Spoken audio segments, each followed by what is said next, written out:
हम धन्यवाद करते हैं चुनाव आयोग का कि उन्होंने बहुत अल्प समय में हमें जल्दी से जल्दी मीटिंग और कंप्लेंट अपनी दोहराने और बताने के लिए व्यापक रूप से समय दिया। हम आशा और विश्वास करते हैं कि ठोस कदम जल्द से जल्द उठाए जाएंगे। मैं संक्षेप में आपको बता दूं, 17 कंप्लेंट्स हैं हमारी चार्ट में, 17। मैं सिर्फ 3 या 4 के बिंदु बताऊंगा आपको समय बचाने के लिए।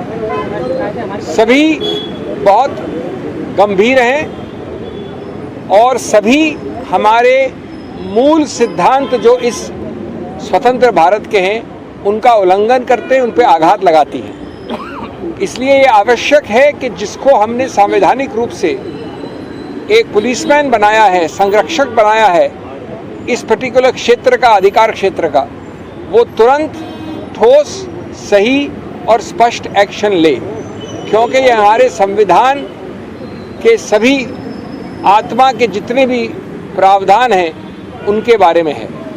सबसे पहले है हमारी कंप्लेंट नंबर 17। इस देश के, और मैं बहुत आदर के साथ कहता हूँ, हमारे प्रधानमंत्री भी हैं, इस देश के प्रधानमंत्री हैं, और मैं वास्तव में उनका आदर करता हूँ क्योंकि बहुत मुखर वक्ता है, प्रखर वक्ता है। मैं हाथ जोड़ के उनसे कहूँगा कि उन्होंने इस प्रकार का वक्तव्य कैसे दिया, नहीं देना चाहिए और चुनाव आयोग को इसके ऊपर तुरंत एक्शन लेना चाहिए। ये वक्तव्य आप सभी जानते हैं, ये उनके ऑफिशियल हैंडल पे छपा हुआ है, प्रकाशित है। ये कल परसों कैंपेन के दौरान राजस्थान में कहा गया। इसमें मैं इसको भद्दा मानता हूँ, मैं इसको दोहराऊंगा नहीं, लेकिन इसके 4-5 तत्व आपको याद दिलाऊंगा जिसको हमने पूरी तरह से चुनाव आयोग के सामने रखा। इसमें एक समुदाय एक धर्म का स्पष्ट नाम के साथ विवरण है, स्पष्ट नाम के साथ। नंबर 2, ये बड़े स्पष्ट रूप से कहा गया है कि वो समुदाय इस देश की अल्प रिसोर्सेज को हड़प सकता है, हड़प लेगा, कांग्रेस उनको दे देगी इस प्रकार के अल्प रिसोर्सेज, उस समुदाय, उस धर्म को। नंबर 3, उस समुदाय और उस धर्म को घुसपैठियों के साथ बराबर में जोड़ा गया है। ये बड़े स्पष्ट शब्द है, प्रकाशित शब्द हैं, आपके सब चैनल्स पे हैं, आपके सब प्रकाशन में हैं। नंबर 4, ये कहा गया है कि इसका आघात भारत के हिंदू धर्म के कई जो बहुत स्थापित सिंबल्स हैं, मंगलसूत्र एक उदाहरण है, उस पर आघात हो सकता है। मैं वापस हाथ जोड़कर कहूँगा कि इतने बड़े ओहदे के चीफ एग्जीक्यूटिव इस देश के माननीय प्रधानमंत्री, हम सबके प्रधानमंत्री, उन्होंने सीधा उल्लंघन किया है, सीधा उल्लंघन किया है 123, जो किसी रूप से धर्म के आधार पर कोई वक्तव्य अलाउ नहीं करता है चुनाव के वक्त। नंबर 2, चुनाव आयोग के बारंबार सर्कुलर्स का उल्लंघन है।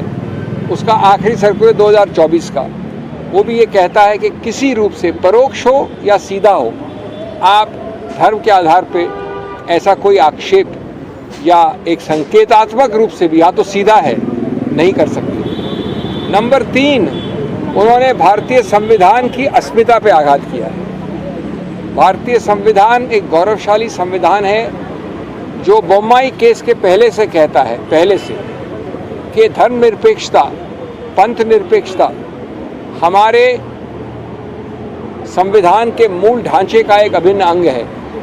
मूल ढांचे का अभिन्न अंग होने का मतलब होता है कि संविधान संशोधन द्वारा भी उसको आप नहीं बदल सकते। अगर ये बात है तो आप समतल जमीन के लिए, लेवल प्लेइंग फील्ड, गणतंत्र, लोकतंत्र के लिए, डेमोक्रेसी, ये सब एक अभिन्न अंग है मूल ढांचे के। आप इस प्रकार के आपसी वैमनस्य के वक्तव्यों द्वारा इसको बिल्कुल नॉन समतल, नॉन लेवल प्लेइंग फील्ड बना रहे हैं और इसका इलाज सिर्फ चुनाव आयोग के पास है। इसलिए जो आप, और मैं कह रहा हूँ ये कि इसमें भारत की क्रेडिबिलिटी का सवाल है, हमारे संविधान की क्रेडिबिलिटी का सवाल है, हमारे प्रधानमंत्री के पद की क्रेडिबिलिटी का सवाल है, हमारे चुनाव आयोग के क्रेडिबिलिटी का सवाल है। इसलिए आप वो सब जो करते हैं, जो आम आदमी के विषय में करते हैं, वो प्रतिबंध आपको लगाना पड़ेगा, चाहे कोई कितना बड़ा हो, चाहे कोई कितना छोटा हो। ये देश के एक संवैधानिक अस्मिता का प्रश्न चिन्ह है, पर प्रश्न चिन्ह है। तो ये तो सबसे अहम मुख्य पहली कंप्लेंट। हमारी दूसरी याचिका है, जो आपने तस्वीरें लगाई हैं अपने सत्तारूढ़ पार्टी की ऑफिशियल हैंडल्स में, गुजरात में विशेष रूप से, वो सिर्फ धर्म की बात करते हैं। हमने फ़ोटो दी हैं, आप वो ऑफिशियल हैंडल उठा के देख लीजिए, उसमें सिर्फ धर्म के चिन्ह हैं। हम एक गौरवशाली देश हैं, मैं एक गौरवशाली हिंदू हूँ, ये गौरवशाली सिख हो सकते हैं, ये गौरवशाली ईसाई हो सकते हैं, लेकिन धर्म के चिन्ह हम अपने घर में पूछते हैं। हम अपने ऑफिशियल हैंडल में लगाकर उसके आधार पर वोट मांगने नहीं जाते हैं। ये हमारा दूसरा याचिका है, विस्तार से है, फोटोओं के साथ है, व्यापक है। ये उन्हीं प्रावधानों का उल्लंघन है जो माननीय प्रधानमंत्री ने अपने पहले वाले हमारी कंप्लेंट के विषय में किए। तीसरा, एक बहुत ही विचित्र उल्लंघन देखा हमने, जो सिर्फ गैर कानूनी हस्तक्षेप और गलत रूप से दुष्प्रभाव डालने वाला हस्तक्षेप है। हमने ऐसा कभी सुना नहीं, कभी हुआ नहीं। मैंने अंदर माननीय आयोग को जेम्स बॉन्ड की कहानी बताई कि पहली बार तो तुक्का होता है, दूसरी बार कोइंसिडेंस होता है। अगर वही चीज़ तीसरी बार हो तो उसको शत्रु का एक्शन कहा जाता है। सूरत में ये बात बारंबार हुई है, ये कोइंसिडेंस नहीं है, ये शत्रु का एक्शन है। क्या हुआ? एक साथ 4 प्रस्तावक कांग्रेस कैंडिडेट के खड़े होकर बोलते हैं कि ये हस्ताक्षर हमारे नहीं है। चुनाव के एक दिन पहले ये कहा जाता है। उसके बाद कुछ समय तक जो कैंडिडेट है सूरत से, वो भी लापता होते हैं, मिलते नहीं हैं। अब सबसे रोचक, जो कोइंसिडेंस नहीं हो सकता, जितने और पार्टियों के जितने कैंडिडेट्स हैं सूरत से, सब विड्रॉ कर जाते हैं। ये ऐसा अजूबा तो हमने देखा नहीं। सूरत का कैंडिडेट इतना प्रभावशाली है कि कोई उसके विरुद्ध खड़े होकर तैयार नहीं। खड़े होने के बाद, नामांकन पत्र भरने के बाद, तो इसलिए हमने कहा है चुनाव आयोग से कि ये आपने चुनाव के धरातल को नॉन लेवल प्लेइंग फील्ड बना दिया है, समतल ज़मीन नहीं छोड़ी है। ये चुनाव पिटिशन का मामला नहीं है, इसमें आपका एक ही हल है, ऐसे कारनामों का फ़ायदा न उठा पाए कोई, इसलिए अति आवश्यक है कि आप स्थगित करें चुनाव सूरत में और चुनाव की नई तारीख दें, जिससे ये संदेश बड़ा स्पष्ट जाए कि अगर मैं इस प्रकार के दुष्प्रभाव से इनको इफेक्ट करता हूँ या इनको इफेक्ट करता हूँ, वोटर हो या कैंडिडेट हो, उसका फ़ायदा मैं नहीं ले सकता।